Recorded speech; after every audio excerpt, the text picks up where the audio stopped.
Today I'm heading out of the city to visit a small 14th century castle on the outskirts of Poznań. And as always, everything went according to plan, which was a really nice surprise. About 5 minutes into the trip, my Android Auto decided it would disconnect and forget the trip that I had keyed in. Oddly enough, this only seems to happen along this little strip of road, so there must be something here that's jamming the signal. This is the third time it's happened in this same exact spot.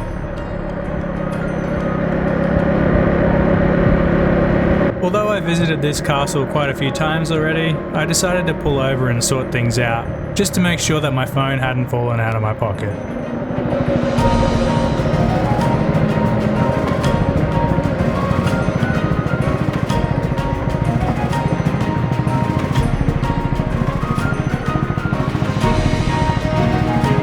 Again, the universe had other plans and Google Maps was stuck in offline mode. It's not the end of the world since I've got offline maps installed, but it's a little bit annoying considering traffic along this path can be a little bit shitty sometimes.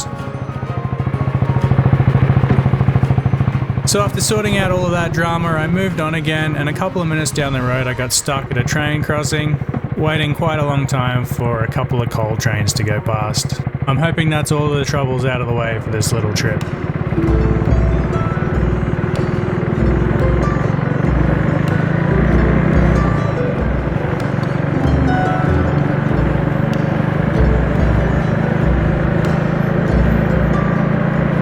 As with most modern cities, it does take a while to break free from the urban sprawl, and there's not all that much exciting to look at along the way.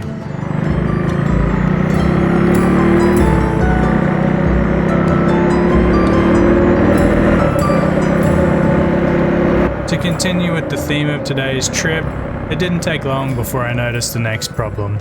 For some reason, my GPS was showing everything upside down. So I pulled over on the side of the road again and flipped the navigation toggle to the only option any sane person would use, and got back on the road pretty quickly.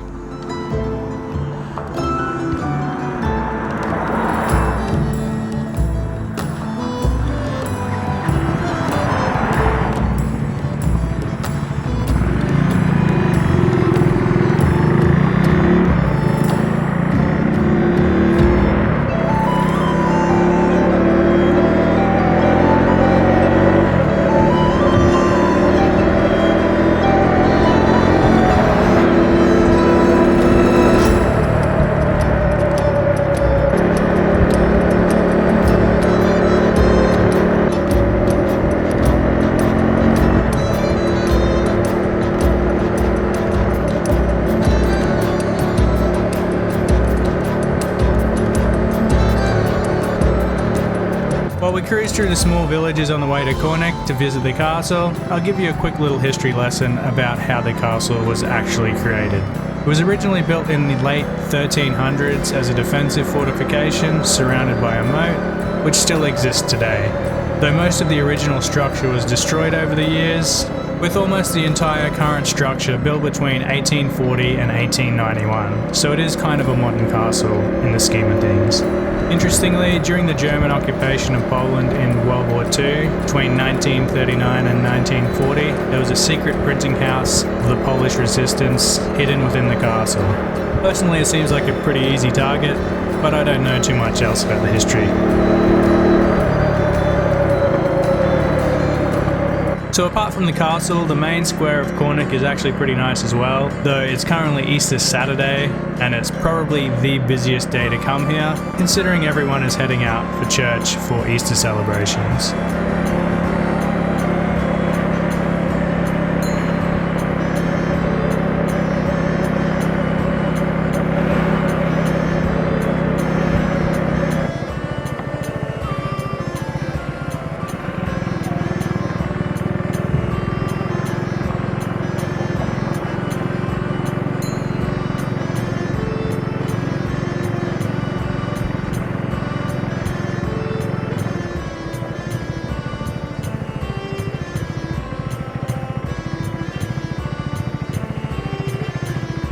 Since most of the cool stuff in this area is quite close to the church, I'm just going to park up here, have a quick look around the old square, then head on over to the castle and check out the castle and the gardens.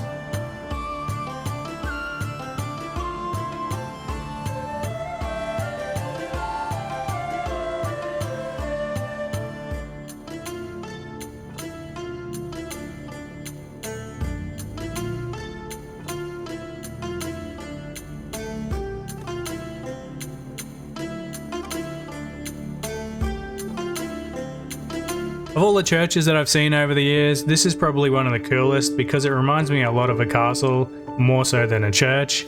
And it was also constructed in the 15th century as a Roman Catholic church, though as with pretty much everything else in this region, it's been rebuilt countless times over the centuries.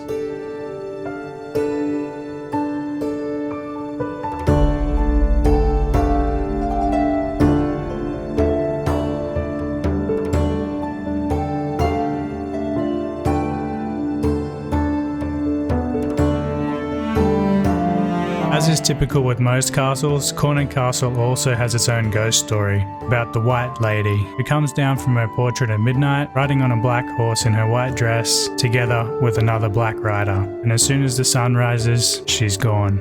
Since it was Easter Saturday when I visited, the castle was closed so I couldn't go inside this time around, but here's a little look inside anyway, and I'll leave a link to the full video in the description if you want to check out some more of the inside of the castle.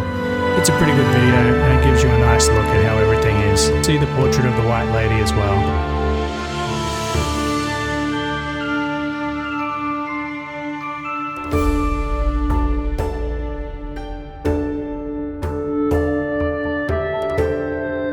Surrounding the castle there's also a massive garden with a collection of trees from all around the world. Though being the first few days of spring here, it's not exactly the best time to see, as none of the flowers have started blooming and all of the trees are still pretty bare, so I didn't spend too much time wandering around.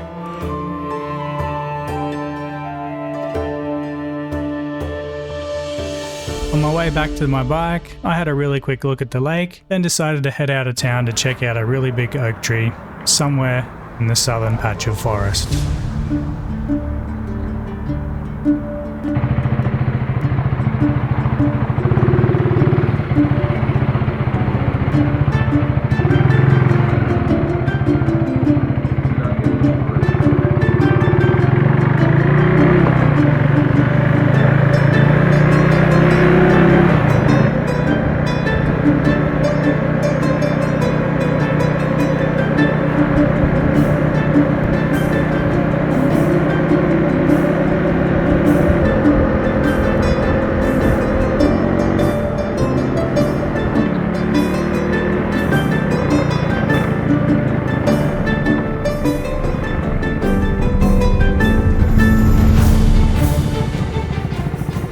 While it doesn't look like much in the video here because of the wide angle lens, it is actually quite a big tree, but it's pretty beat up, and in all honesty, I'm surprised it's lasted as long as it has because there's a lot of pine plantation around here, so it's pretty surprising that it wasn't cut down quite a long time ago.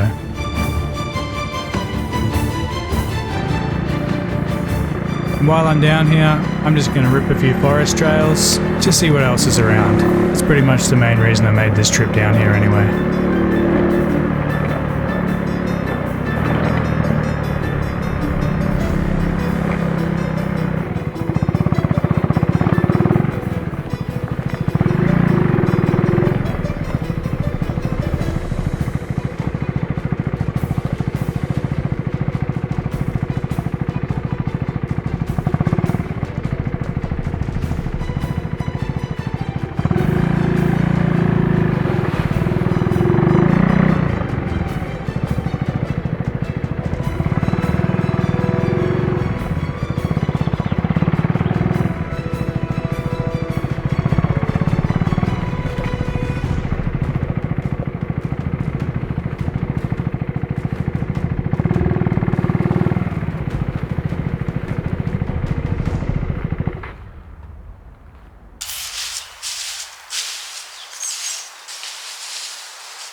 So over the next few months, I'll be doing a few motor camping trips, checking out a few other interesting places around here, doing some urbex stuff, and exploring a lot of other castles. See you in the next video, everyone.